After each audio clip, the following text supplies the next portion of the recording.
Everyone, I'm back. Can I get a standing ovation? Nefer! How are you holding up? Feeling okay? She's fine. Boss is a pro. Yes, I'm fine. You will have seen the events of Rerir's life through my thoughts. It's now clear that he is just a regular nobody, driven by personal tragedy, as he said himself. I mostly agree. There's only so much we can know about him from his memories alone, but they did give us a clear glimpse into his life in Conria. However, I would not consider Rerir to be a nobody. He was deeply involved in the events of that era. Yet, when the catastrophe of a generation strikes, nobody is safe. Sounds to me like you're speaking in riddles again. Is this you urging me not to abandon the people of Nod-Crai in their hour of need? That's not what I meant. Although I do hope you choose to remain a part of the plan. Without you, the mission ahead will be all but impossible. Then try to remember that I respond better to the carrot than the stick. And I don't appreciate being bossed around. Now, as for you, Missy, you were excellent. You stuck to the rules of the ceremony and kept your mouth shut the entire time. Bravo. Cool. So, can you fill me in on the deets now? Most of what I saw went right over my head. Patience. You'll hear the whole story, don't you worry. But let's meet up with the others first. It will save me narrating it twice. Yehoda? Yes, boss. Let me get that door for ya. That's more like it. For a moment there, I was worried you'd forgotten about the first clause of your employment contract. Forgive my curiosity, but what does the first clause say? It says I gotta do the annoying stuff that boss is too lazy to do for herself. Like opening the door, pouring the tea, yada yada. Is that right? If something is in the contract, it's because she willingly agreed to it. Rest assured that the curatorium abides by the very strictest of labor policies. You don't seriously think I'm cruel enough to treat her like my slave? In any case, I've hardly shied away from my share of the work today. Hope I don't catch Flintz and Varka lounging about in their chairs, enjoying a leisurely cup of tea. There's nothing I dislike more than other people enjoying themselves while I'm hard at work.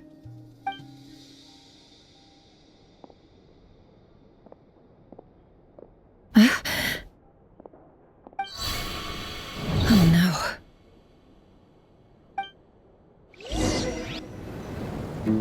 Sorry to disturb you, but we seem to have run into some trouble.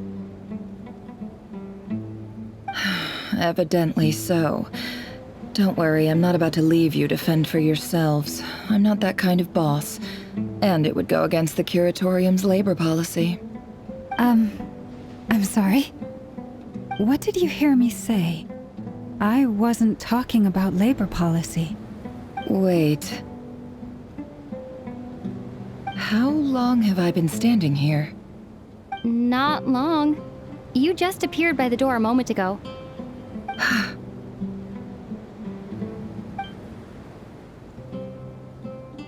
Boss, what's wrong? You look like you've seen a ghost. We've been tricked. We never left at all. Somehow I hallucinated that whole scene back inside the office. Hallucinated? But how? How indeed. This place should heed my will alone. All thoughts and actions that occur in here are just a result of pawns moving across the chessboard in a carefully calculated manner. And nobody has access to this chess set but me. So you control everything in here? More or less. But yes, it's a special technique of mine. Has anything like this ever happened before? Only once. It was the first time I used the chess set. Is there any similarity between what happened then and what's happening now? I suppose my thoughts are a little turbulent, which was also the case my first time. Is there anything I can do to help? The first clause of your contract clearly states that I only need your help with things that I'm too lazy to do myself. Meaning, you're not feeling lazy right now? Meaning, this is not something Yehoda can help with. The chess set is a personal treasure that I alone understand. I must be the one to find our way out of here. Boss, it's fine. Really. Let me do something useful. Oh, listen to you. Whatever would I do without you, Yehoda? What? Really? Yes, really. Where would I ever find another employee as obedient and servile as you? God forbid anything ever happens to you. Oh, okay. Well, anyway, I was thinking of fetching some water. There's gotta be a source around here somewhere. I suggest everyone finds someplace comfortable to take a rest. We gotta conserve our energy. Even though all this chess malarkey doesn't exist in a physical sense, mentally speaking, it's all real. And so is our tiredness and fatigue. You don't want to dismiss mental fatigue. Just because it isn't physical doesn't mean it's any less serious. But anyway, I got your backs, so don't worry about a thing. Don't I have the best employees? Jealous much? If we can find a suitable time, I'd love to borrow Yehoda for a day to help out at the Frost Moon Scions. Would you be amenable to that, Boss Neffer? Oh, Lauma. Have I ever told you just how pretty you are? Beauty runs from the tips of your antlers to the depths of your imagination. Time to rally, everyone. Follow me. As we continue our journey, the same rules will apply. That means stay focused and no talking no matter what we encounter. And don't disturb the chess pieces. You have my word that I will get us all out of here.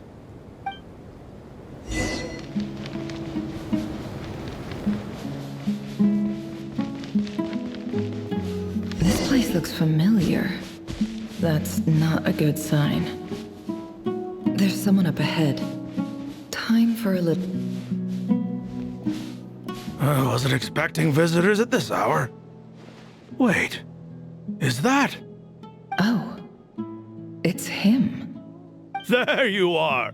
Sinue's been looking for you all day. I think he has some news for you. Oh yeah? What were you doing just now, Uncle Retinue? Hiding away some more loose change? I know I saw some Mora. What do you mean loose change? Oh, come on, I'm too old for this. Just pretend you saw nothing.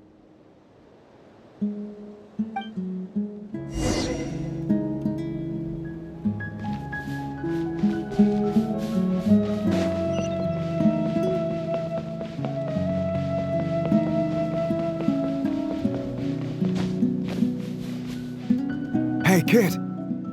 Mind telling me what Sinuhe's been up to recently? I'm trying to get in his good books and I need a way in. Get in his good books? Why? What do you want with my dad, Uncle Apepi? I've written a new song. I was hoping to showcase it at the next festival, but I'll need his approval. A new song, huh? I'd love to stay and listen, but unfortunately, Uncle Retinue says my dad's looking for me. Well, there's plenty of time and I'm not going anywhere. See that pile of stones?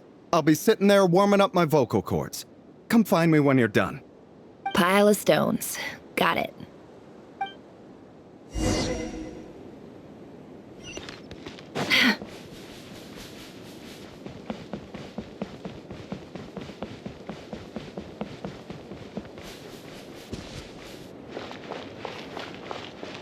Hi, Dad.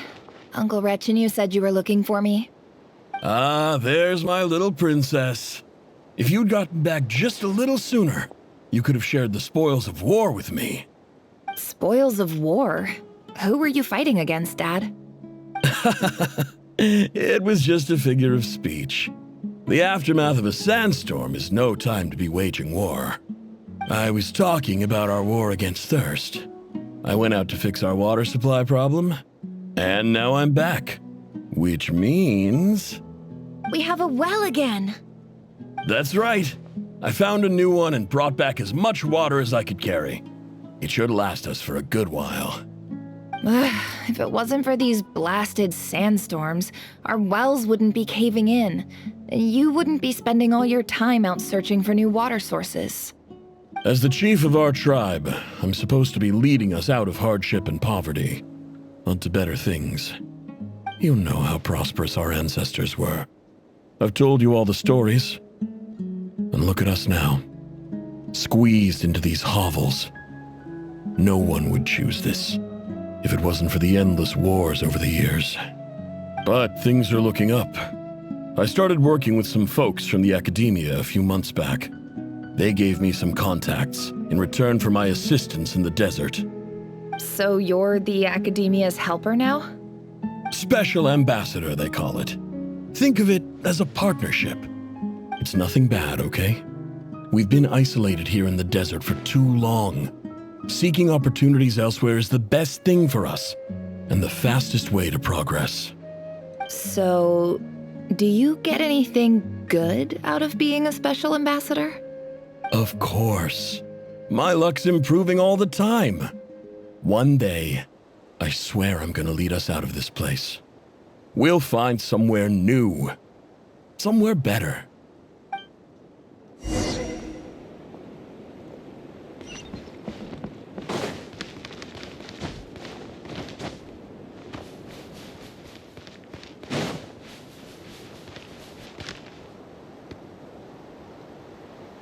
That's our well, and you know it.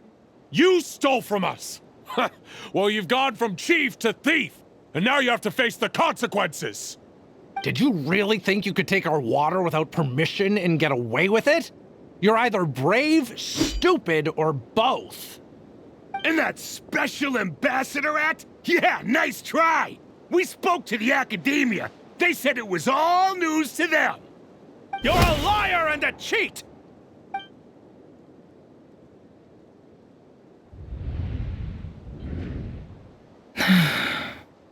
I heard Yehuda gasp, but I don't blame her.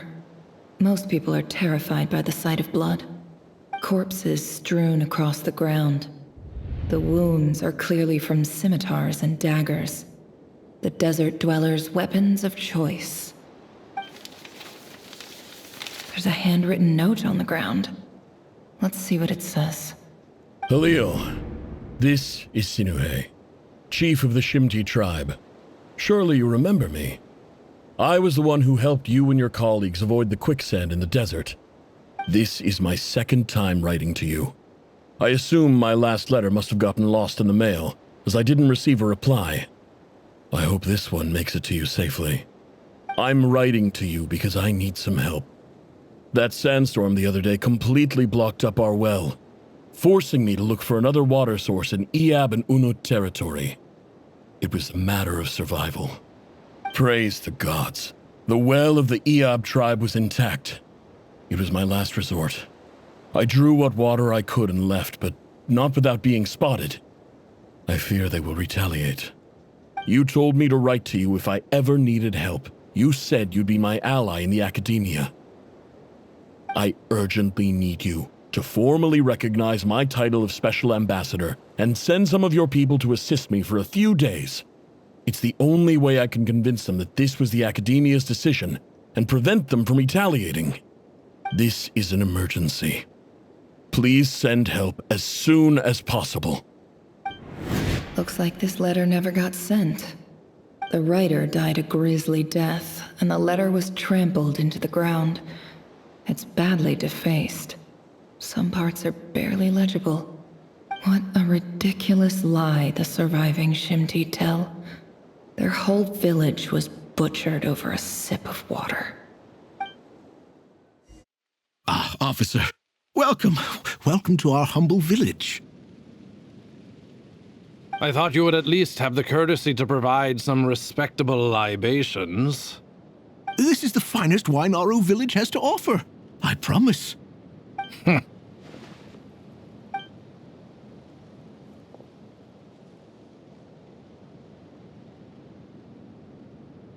The Academia has agreed to reserve a single space for a candidate from your village. But I remain skeptical of this entire endeavor.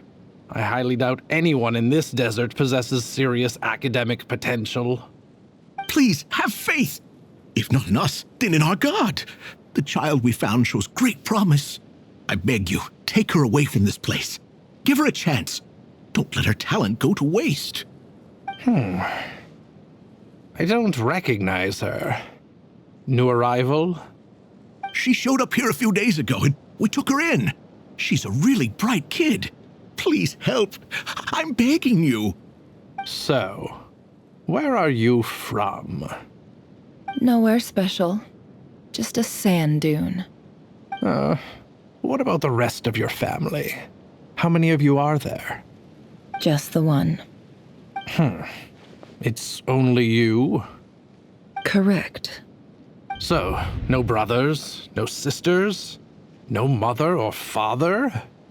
Any who have slept on a bed of sand, I call my brothers and my sisters. Apart from that, I have no family. All right. Get over here. Sign your name on the form.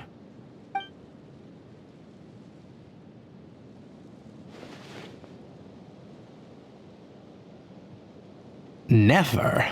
You're rather fair-skinned for a desert dweller.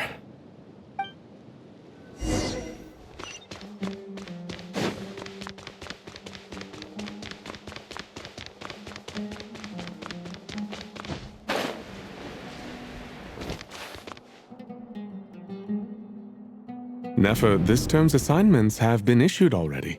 Please read through the materials thoroughly, conduct your own additional research, and then write an essay on the topic. Yes, Professor, I'm aware. I just had a couple more questions I wanted to get your perspective on. Oh? Please ask away.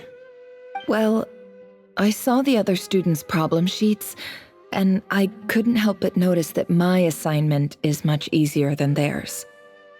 Do you really think I'm a weak student? A weak student? Goodness, no. Quite the opposite. You have a sharp mind. Almost too sharp. I think what you're saying is, a weak student wouldn't have noticed the discrepancy. And if they did, they certainly wouldn't complain about the lighter workload. You see, sharp as they come. You see things the way they are. And I'm sure you know why they're like that. Because of where I come from. Because I'm different. I'm sorry, Nefer. I don't like it any more than you do. It's just... Anyway, you said you had a couple of questions. What's the other one? I wanted to check... If someone sent me a letter to the Academia, where do I go to collect it? Ah, your family wrote to you. Well, as long as they put your name on the envelope, someone should hand it right to you. Not exactly. It's not even a recent letter. I was just curious where the mail would end up if no one collects it. The House of Dana, I expect. I know there's a box for unclaimed mail somewhere in there, probably sitting on a shelf. Whatever you're looking for, that'd be the place to start. Okay, got it. Thank you, Professor. Oh, don't mention it. Honestly, I feel like I failed you. I'm supposed to be your teacher, but I haven't taught you anything. Hey, don't say that. You're a great teacher, and you do your best for all your students. But the rules are the rules. You're not allowed to teach students like me. It's not just the Academia either. The whole world bends over backwards for the successful and leaves the losers to suffer and die. Oh, my dear child. Don't tell me you've given up on life already. I haven't. I just think that if you want to make it in this world, you have to find a way to become successful.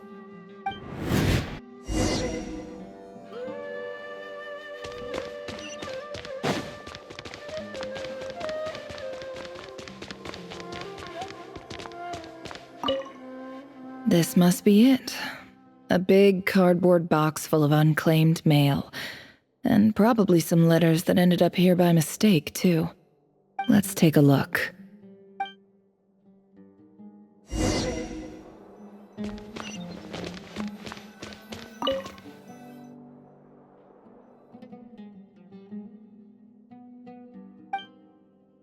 A dilapidation survey from Port Ormos. Looks like it's from a Core of 30 representative. What a strange thought. A bunch of mercs losing sleep over rundown buildings. This one was never even opened. I guess the recipient didn't care what the Core of 30 had to say about anything.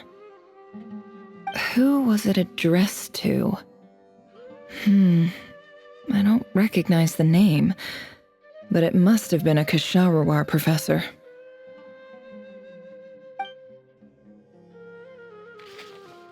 This one is addressed to the Immorta Sage.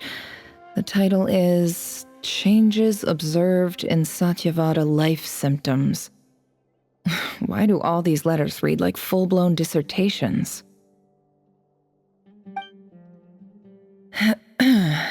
Guided by the incense, we became lost somewhere in the forest.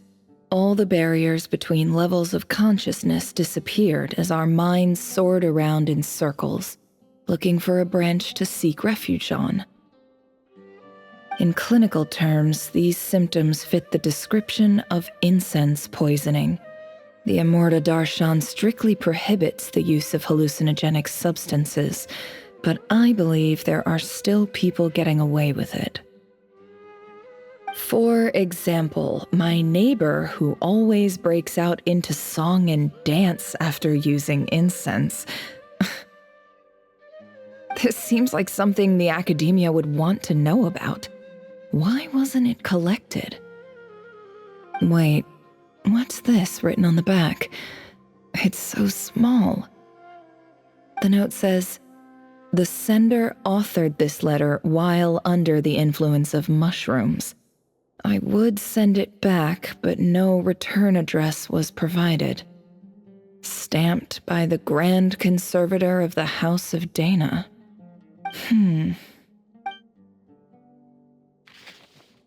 This next one is addressed to Grand Sage Azar. A few words of protest regarding recent changes in Sumeru's educational policy.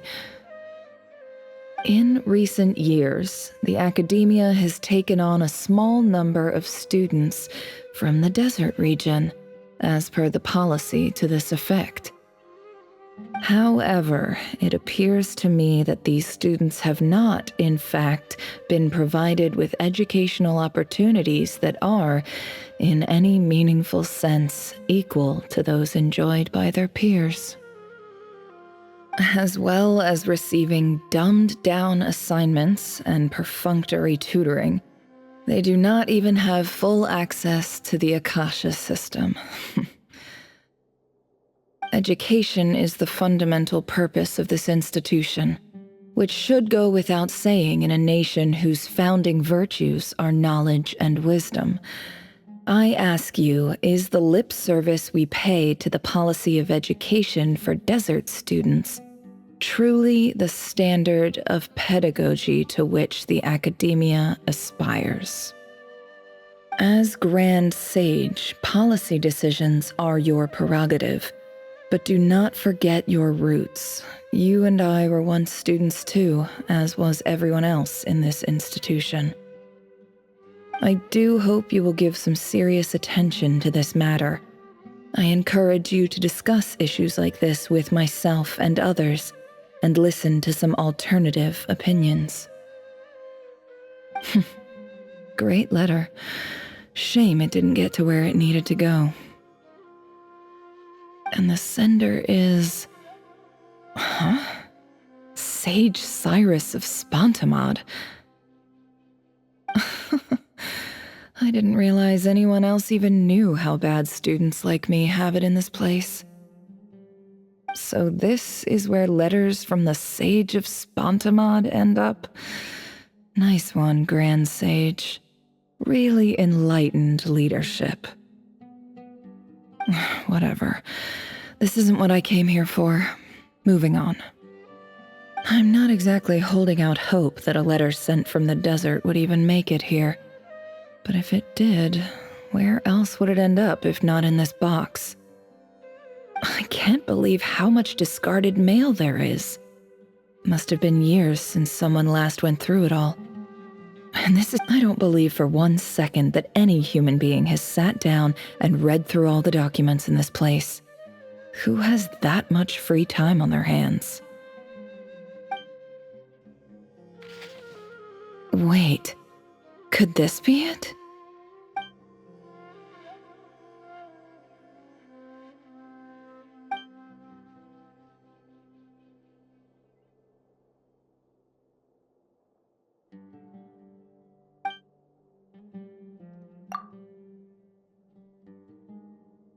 Greetings, Halil. My name is Sinuhe, chief of the Shimti tribe. I was the one who came to you and your colleague's aid when you ran into trouble in the Great Red Sand. I don't know how well you remember it now, but I brought you to safety and gave you some water and other supplies. You seemed very pleased and told me your name. In my tribe, learning a person's true name is serious business, and I therefore see you all as friends. You were kind enough to leave your contact details, so we could stay in touch. The Shimti tribe lives a harsh, nomadic existence in the desert. You were sympathetic towards my plight, promising to make me a special ambassador of the academia and help us find a way to make a better living. This brings me to my reason for writing. Our tribe has fallen on particularly hard times, and I would like to ask for your assistance. There was a terrible sandstorm a few days ago, which blocked up the well in our land. To ensure my people's survival, I had no choice but to venture into Iyab and Unut territory in search of an alternate water source. The Iyab and Unut are descended from the Thamudians, while we trace our ancestry to Tulatala. We worship the Lord of Flowers and have had relatively good relations with our fellow tribes up until now. I found a well belonging to the Iyab tribe. They declined to help us, but I really had no other option. So I took some water to keep me and my tribe alive. My actions are certain to incur their wrath. When we met, you assured me that you would be my ally in the academia. I would like to take you up on that offer, because I really need your help. I wonder if you could send an academia representative to meet with me. That aside, the last time you were here, you mentioned that the academia had started accepting students from the desert, and I told you a little about my daughter, Neffer. We have next to no resources here in the desert, and my power and influence are limited. Would you consider enrolling my daughter at the academia? She is a smart girl. I know she won't disappoint you. From the outset, the academia never took you seriously. Those things they promised were just empty words. I doubt they even remember the name Sinuhe. And you were so emphatic that your luck had finally changed for the better. You swore you'd lead us to a better place one day. You spoke with such conviction, like you were the most powerful chief in the whole desert. You liar. You lied about everything. You promised the world and delivered on none of it. And who fell for it? Just me, by the looks of it. Despite your best efforts. Which makes you a pathetic liar. You weren't even any good at it. I think I'll take over from here. Let me show you how it's done.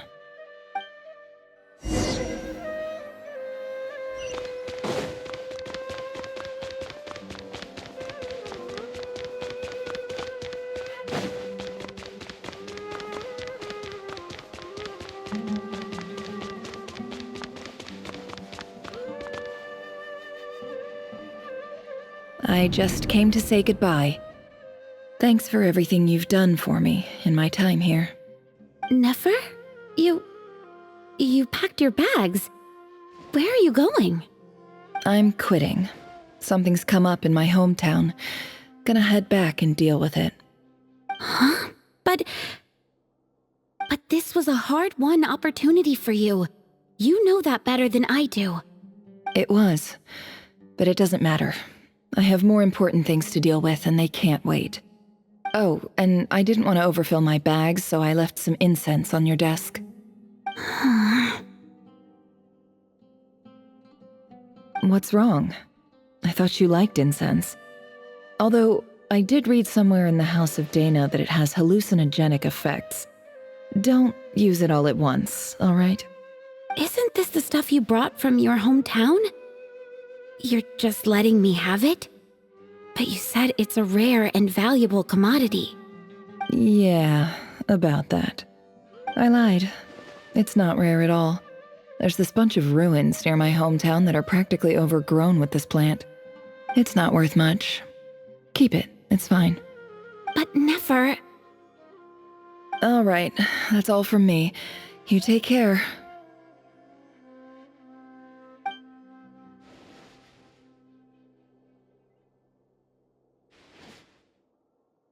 Don't forget me, okay? I mean, we're more than just classmates, right? We're friends. Yeah, I'll remember you. I lied again. That incense is worth a fortune, and it's a rare find even in those ruins. And as for remembering her, I have far too much to do when I get back. No time to reminisce. I'll be lucky if I even make it through this alive. But either way, I expect I'll forget you pretty quickly.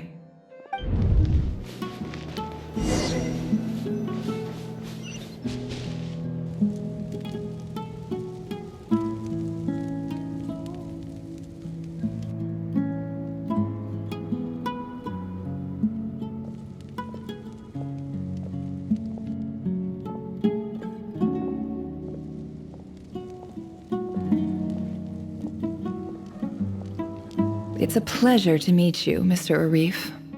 So, what does the Academia want? Since they've sent their special ambassador, I assume there's a big business deal to be made. If not, I'd be very disappointed. Please, sir, lower your blade. You're lucky I'm the one they sent. Not all special ambassadors share my admiration for the Iab people. The ever-shifting balance of power in the desert reduced the once great civilizations of this region to rubble and sand. But the story of the Iab has a very different trajectory. Others grew weak, but you grew strong, beginning in obscurity and moving to prosperity. You're the only ones who defied the trend. Huh. So, you do know who you're dealing with? This well is the perfect symbol of your strength, is it not? It used to belong to the Unut, but it looks like you have control over it now. You're not wrong. But I'm sure you didn't come all this way just to flatter us. Of course not. I came to bring you some very good news. Some information that recently came to light, which might just be your ticket to freedom. Records uncovered by the Vahumana Darshan show that a certain well currently under Iab control is built on top of some ancient ruins. These ruins are of great archaeological interest to the Academia. I checked the map carefully on my way over here, and I'm confident that this is the well in question. The Academia is offering 50 million mora in return for excavation rights. 50 million? No, wait. If these ruins are as important as you say, 50 million's a little low, don't you think? Don't get greedy, Iab. We know far more than you think. We know that you seized this well by force. Wasn't that the first step in your rise to power? To drive away the Unut and steal their water supply? So what if it was?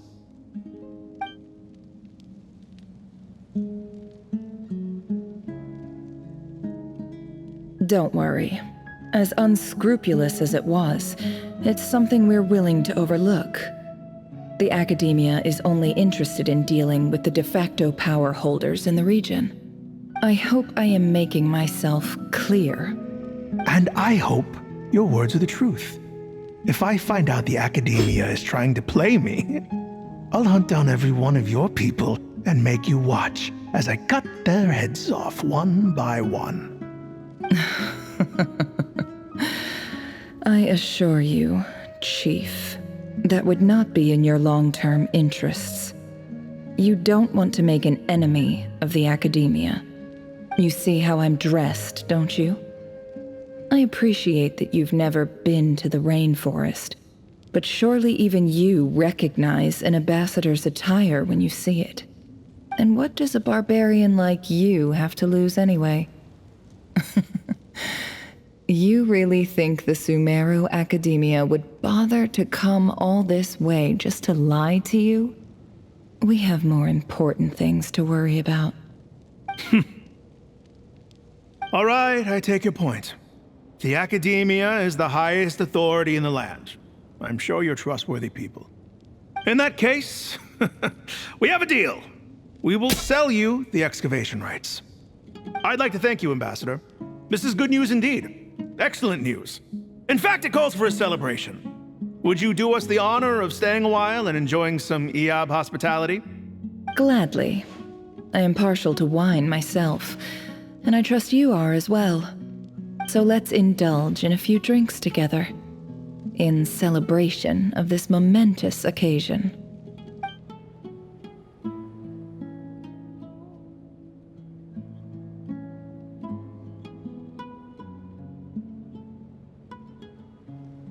Chief! Chief, it's an emergency! It's the Unut. They've taken the well. What? Well, don't just stand there. Take it back. Yes, Chief.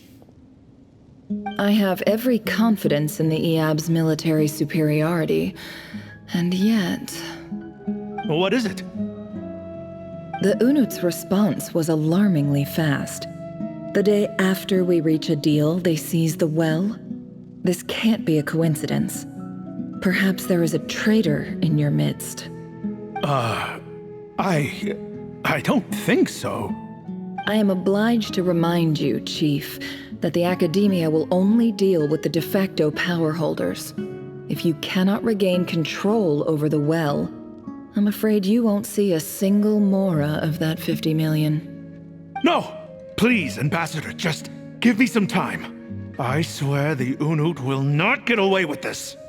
That well is ours, and so is the mora. Glad to hear it. I will wait here for an update. If there is a traitor, I will find them. In the meantime, make yourself at home. I'll report back as soon as I have an update. Much obliged. Wow. All it took was a few words and I've got him wrapped around my finger. What an amazing feeling. So, in summary, Ambassador, the Academia would rather negotiate with our tribe instead of the EOB, yes? The EOB are ruthless murderers who don't listen to reason. And now they have the gall to interfere in our research projects in the desert region. So let me ask you, Chief, if you were the Academia, what would you do? Kill them all, of course. Precisely. The Academia does not tolerate those who stand in our way. The EOB have held back our academic pursuits for too long, and our patience is wearing thin. At the same time, there is simply no way that the Academia can be seen to be intervening in desert affairs. I'm sure you understand where I'm coming from. We have our own rules out here. If the rainforest dwellers raised arms against a desert tribe, you'd start a bloody war. Right. We can't confront them ourselves, but we can support their enemies. The Unut have always had strained relations with the EOB, which makes you our natural allies. Natural allies. Weren't the Eab your allies once? You were quick to send them after us to protect your interests back when we stole that water. And now look at you. You're at each other's throats. Let me be clear. The Academia wishes to collaborate with the legally recognized rulers of the desert in this matter. We are asking for excavation rights to that well, and our offer is 50 million mora. Say no more. I believe we have an understanding. Good. Then I suggest you get to work. Get us access to that well, and the mora's yours. You see, Dad? Lying is easy when you know how. People will believe anything.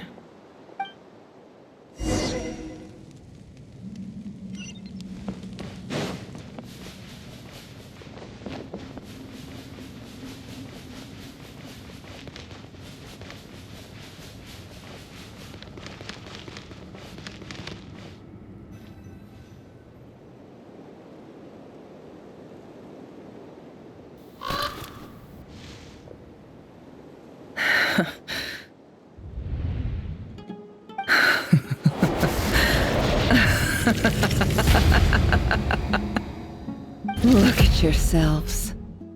You may be vile, savage monsters, but your butchered bodies bleed like any others. You're no different. You're nothing special at all. The monsters who destroyed my home, they're just ordinary, petty human beings. What a joke. I think we're even now. Maybe I've even done the desert a favor. It's a better place without all these people around. Oh, Sinuhe, my gullible fool of a father. Perhaps if you'd been as ruthless as I was today, our tribespeople would still be alive. In this dog-eat-dog world, a chief needs to be tough to survive. But you couldn't do what had to be done. So I did it for you. Nefer, it's okay. All of this is in the past now. I believe I remember you promising to remain silent. Yeah, but even so. Yehoda, is there anything you can do to ease the tension? Alright, time for a sharp turn onto a completely different topic. So, anyway, that's enough of that. When are we getting out of this place?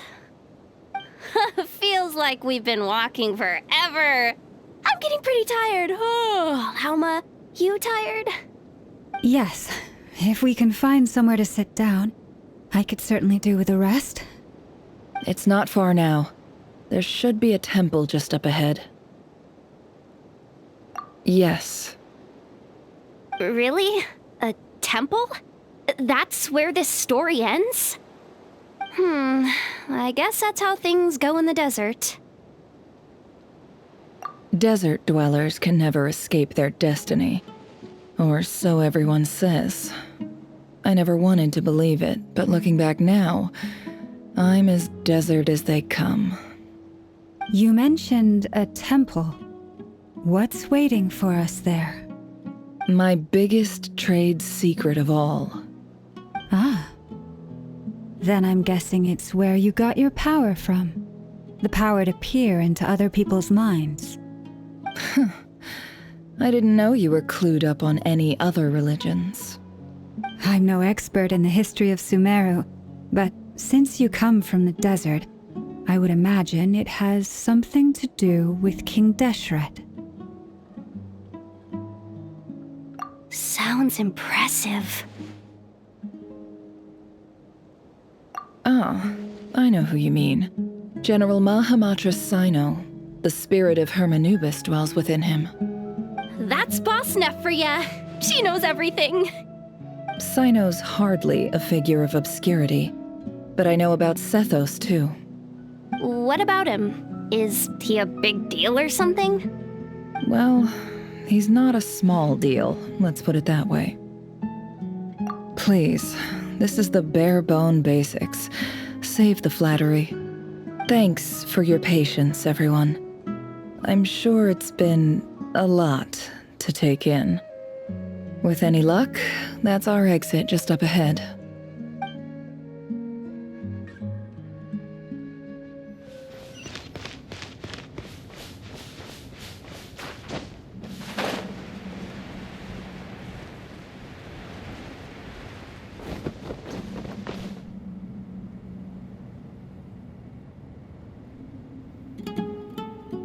Uh-oh.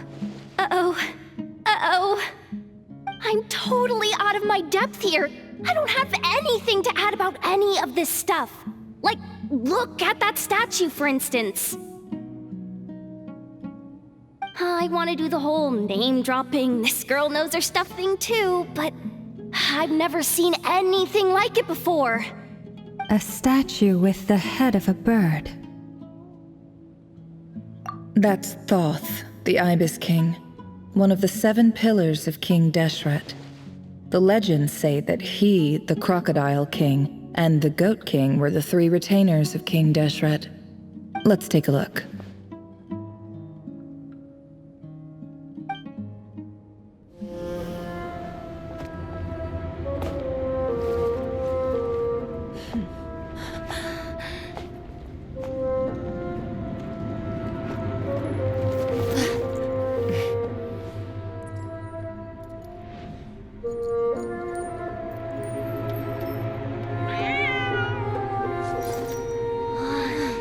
It's just Ashru.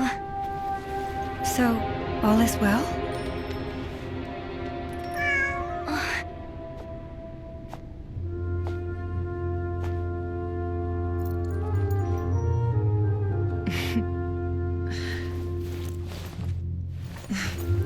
Typically speaking, at this point, the world disintegrates. Then we find ourselves back in the outside world. Besides, these are my memories. There's nothing to fear. You're sure? Of course. It's almost over.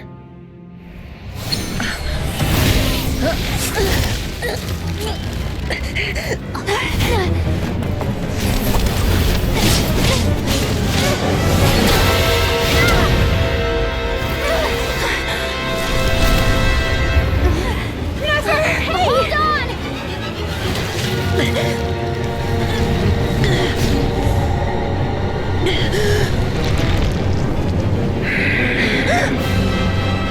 Knowing too much is always a death sentence. Speak for yourself.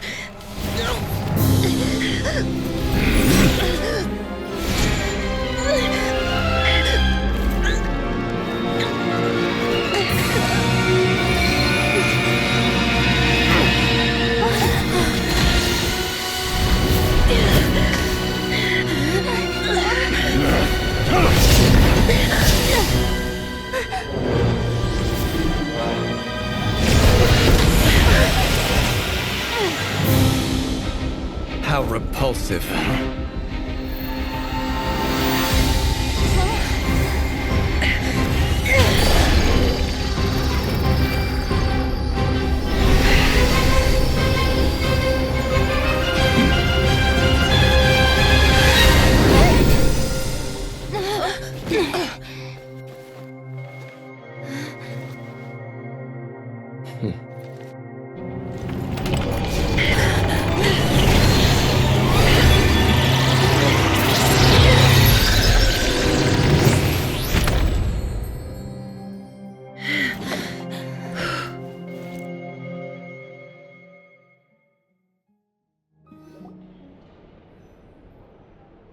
Timed that pretty well, didn't I? It's okay. I'm just glad no one was hurt. Paimon noticed you doing something too, Dainsleif. Were you helping get them out? Of course. When I asked Neffer to conduct this investigation, I was not naive to the dangers involved. I had a duty to ensure your safety. Good to know your sense of justice is still intact after all these years. I take that to mean that you saw the truth. That comes as a great relief. I certainly did. And thanks to your help, I also managed to trap Rerir inside the chess set. Whoa, really? How'd you manage that? Well, to be honest, I sensed that something was wrong long before we made it to the temple. By using this fragment to probe into Rerir's past, well, the monster formerly known as Rerir, it seems I alerted him. I was tracking him, then he caught on and started tracking me too. Can't say I'm surprised. But how did he track you through your thoughts alone? That shouldn't be possible. Rerir was a secret agent who reported directly to the Vinster King. He is an expert at finding a trail and hunting down his pursuers. No wonder. He infiltrated the chess set, read my thoughts, and built a new virtual chess set inside of it. That's why we weren't able to leave at first. Speaking of your chess set, it's quite a remarkable item. Would I be right in thinking you have some connection to King Deshret? You overestimate me. I only have a connection with one of his underlings, the Ibis King. You all saw how this came to be. A long time ago, the Eab massacred my tribe, the Shimti, in our home village. A few years later, I enrolled in the academia, where some new information came to light. The Unut and the Eab fought a bitter battle over the rights to a well, all for the sake of a non-existent 50 million mora. The Eab ultimately won that confrontation, but their victory came at the cost of almost every warrior in the tribe. The final blow to the Eab came at the victory feast, when an Unut assassin beheaded their chief right before my eyes. The remaining Eab fled and have been scattered to the winds ever since. Having gotten my revenge, I returned to my hometown, where to my surprise, the nearby temple was still standing. There it was, seemingly immune to the relentless hostility of the desert, while my tribal home lay in ruins. As I stood there gazing at the temple, I noticed a cat just outside. This cat, as it turned out, was home to the spirit of the Ibis King. He led me to a gate deep inside the temple, and there he made a deal with me. This chess set is my gift from the Ibis King. The chessboard within is made to the same specifications as the one in the mausoleum of King Deshret, and represents his power of piercing analysis. With this chessboard in its container, I gained a certain ability to perceive hidden secrets. Now, you could conclude that the Ibis King simply wanted to give the people of this world the power to seek the truth, but I don't believe that's the full story. Every god plays favorites. Their hearts are as fickle as any human's, full of secrets, perversions, egotistical tendencies. But precious few gods are willing to admit this. It is the same with all powerful forces, including fate itself. Their gaze falls preferentially upon a select few. As you rightly point out, this is an act of favoritism. If you're alluding to the Abyss, then yes, I agree. Gather the others. It's time to share everything I've learned.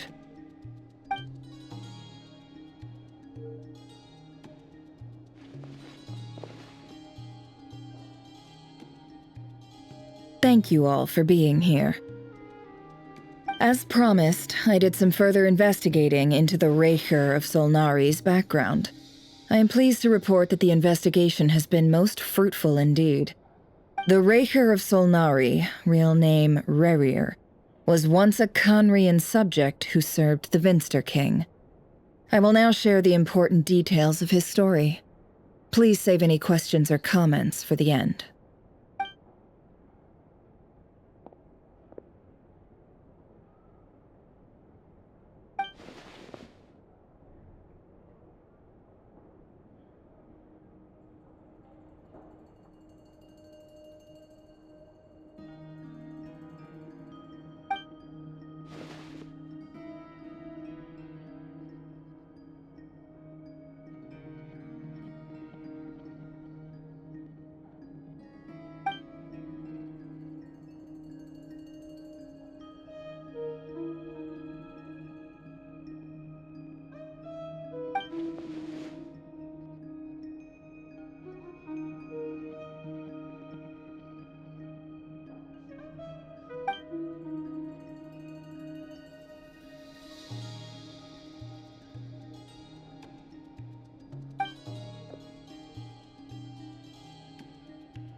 that's why he's so obsessed with the moon. A tragic tale, to be sure. But it does not excuse his many transgressions. No matter how much Rerir suffered in the past, the fact remains that he is what we know today as the Wild Hunt, wreaking havoc upon innocent lives in Nod-Crai. He becomes more dangerous with each passing day. If left unchecked, it is simply a matter of time before all of Tevat suffers the consequences. This is a threat that the Knights of Favonius cannot ignore. A question for Miss Columbina. Forgive me if this is presumptuous, but have you ever seen the spatial gateway that appeared in Rerir's memory? Never. But I have heard stories of something called the Moon Gate, and this seems to fit the description. Miss Lauma, any thoughts on this? In the lore of the Frost Moon Scions, the moon is believed to hold many secrets. Some sources speak of ancient knowledge, others of a gateway to the unknown. The term Moon Gate is one I have heard before, but as is the case with all of our legends, there are no records of any first-hand witnesses. We cannot know whether it truly exists. Then back to Miss Columbina. As a moon goddess yourself, do you have some idea of where the Moon Gate leads to? Not at this stage, sorry. I do hold the power of the Frost Moon, and my strength is recovering well. I can sense that the gate would open at my command, but... But there's more to the power of the Frost Moon than that? Yes. A moon goddess has the right to open the Moon Gate, since it is a path to the moon. But as Nefer mentioned, holding open a spatial gateway takes a huge amount of power. And right now, I need to conserve my energy to fight the Rerir of Solnari. I'm afraid this is one mystery we may have to leave unsolved for now. I agree. Better to save your strength. But if you'll humor me for a moment, I have a bold conjecture of my own regarding the world beyond the gateway. I highly suspect that neither Tholindis nor Rerir made it through unscathed. The evidence pointing to this is the fact that the Rerir of Solnari exists in the form of countless fragments. With the abyssal power he wields, no ordinary foe can touch him, let alone tear him to shreds. And yet, the Wild Hunt proliferates wherever his scattered fragments lie, drawing hordes of monsters to many different locations across the land. So your theory is that Rerir was physically torn to shreds by some powerful force? Hence, why the Wild Hunt is a distributed phenomenon, rather than a unified one? Makes sense to me. Explains why the Wild Hunt is so pervasive, and why he's been trying to piece himself back together. He was whole to begin with, and he wants to be whole again. Without the power of the Abyss on his side, he almost certainly would have perished the moment he was torn apart. But the Abyss, much like a curse, has kept him alive. I could not agree more. The power of the Abyss is most surely a curse. It is a compelling explanation, and one that accords with my present understanding of Abyss creatures. Whether the life form in question is primitive or advanced, if a curse has extended its lifespan unnaturally, it will continue to survive in spite of everything. This raises some interesting questions. I will run some experiments and see if there is any validity to my suspicions. That being said, regardless of whether my research bears fruit, I would like to thank Miss Nefer for conducting such a thorough investigation. Already, it has greatly enriched my understanding of the entity we face. My pleasure, Mr. Albedo. I too hope that the information I have shared today proves useful as we look to formulate the next stage of our plan. Hey! What is it, Dainsleif? You look really upset! It's just... when I think of the man I once knew as Rerir, I struggle to understand why things had to turn out like this. The two of you used to be friends, didn't you? I don't know if these words will bring any comfort, but my heart goes out to you. Mine too. We can never know all the hows and whys of the way things are. The moon and stars are full of untold secrets and lies, and the skies are host to many more mysteries than these alone. Yet, none of that can begin to compare with the complexity of human life. Those are the first comforting words I've heard in a long time. Thank you both. Well, I think this is a good place to end today's meeting. I'm sure Nefer needs some time to recover. She's been through an awful lot today. That's very thoughtful of you, Llama. Of course. Sounds good to me. Take some time to rest and digest before we reconvene to nail down a plan.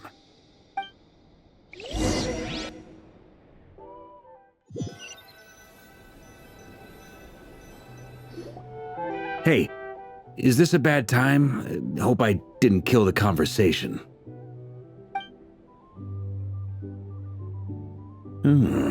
Nice room. Oh, I'm not coming in, though.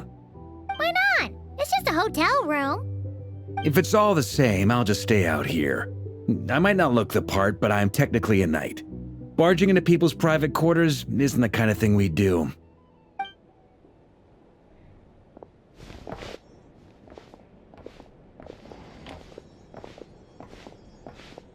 Anyway, Nefer went back to the curatorium to get some rest, but before she left, she shared some things with me that I thought you should be aware of.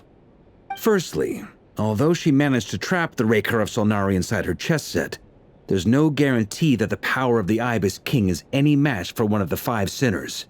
Their powers are beyond our comprehension. It's only a matter of time before he finds a way to break out. We have to come up with a plan and take care of him before that happens. Honestly, my mom figured that might be the case. So, how long have we got? Well, I asked her that same question. She talked for a long time, but for the most part, it seemed like she was trying to convince me how precious her chess set is, and what a long and storied history it has. It felt like some kind of sales pitch, you know? The kind where you end up handing over Mora against your will? Anyway, after all that, she finally answered the question. 2 days, at most. 2 days? Holy moly!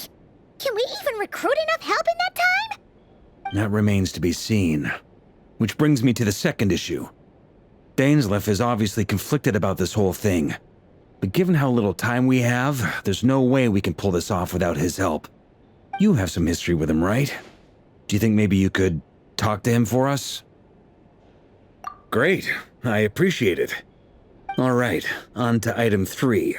So, Albedo, Durin, and I put our heads together and came up with a plan. Can't promise it's gonna work yet, but at least it's a start. We figured we'd bounce the idea off you first.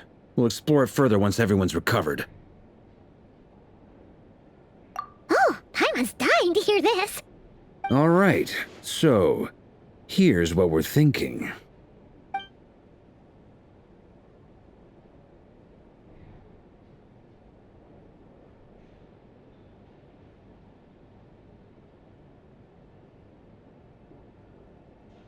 We felt a little uneasy about roping you into this. I mean, firstly, you're not locals, and secondly, none of us are your boss. You're well within your rights to refuse if you so choose. Roping us in? Why would you even say that? We know the stakes here. It's all of us against the Raher of Solnari, or none of us stand a chance. I choose my words very intentionally, I'll have you know. I like to think there's an art to striking a down-to-earth tone even when the stakes are through the roof. Sir Varka, I have a few thoughts about this plan. I'm all ears. I think we can be more flexible with how the roles are allocated. In my view, the most sensible lineup would be like this.